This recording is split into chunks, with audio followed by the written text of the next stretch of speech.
Welcome back to my real estate podcast with David Liberator.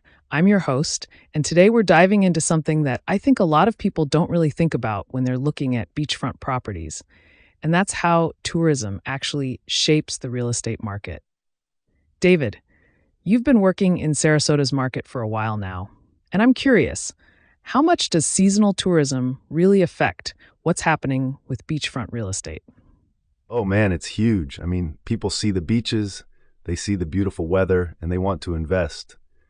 But what they don't always realize is that tourism is like the pulse of the entire market. When you've got peak seasons bringing in tons of visitors, that directly impacts property values, rental demand, and how quickly properties turn over. It's all connected. Okay, so walk me through that a little bit.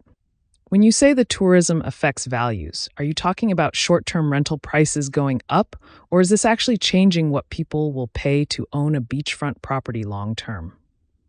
Both, actually. So during high tourism seasons, you see a spike in short-term rental income potential, which makes investors way more interested in beachfront properties. That increased demand pushes prices up. But here's the thing, it's not just about rentals. Even owner-occupants are looking at these properties during peak season when everything looks amazing, and they're willing to pay more because they're seeing the best version of the market. Right. So it's kind of like the tourism season is almost like a marketing machine for the properties themselves, you know? Everyone's here, everyone's seeing it, everyone wants to be part of it. Exactly. And then when you look at turnover rates, how fast properties are selling, that's where it gets really interesting. During peak tourism months, you see faster sales cycles, more competitive bidding, and properties moving off the market quicker. But then when the seasonal traffic drops, things slow down. The market gets quieter, inventory sits longer, and sellers have to adjust their expectations. So if someone's thinking about buying or selling beachfront in Sarasota, they really need to understand this cycle. The timing of when you list or when you buy could make a huge difference, couldn't it? Absolutely. If you're a seller, you want to be on the market when tourism is ramping up. That's when you've got the most eyes on properties and the most buyer interest.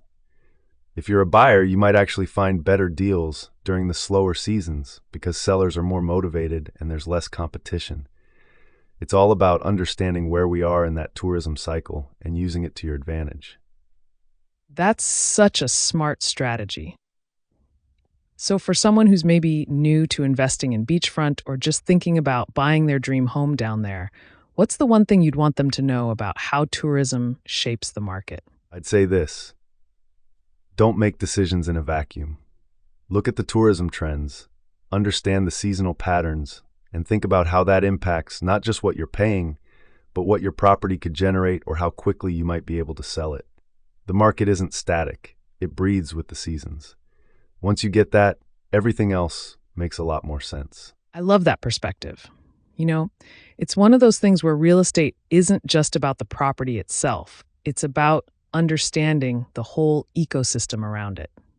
David, thanks so much for breaking this down. I think people are going to walk away from this with a totally different view of beachfront investing. Thanks for having me. I always love talking about this stuff because it's such a huge factor that people overlook. That's it for today's episode of My Real Estate Podcast with David Liberator. If you're thinking about beachfront real estate in Sarasota, you now know to keep an eye on those tourism trends. Thanks for listening, and we'll catch you next time.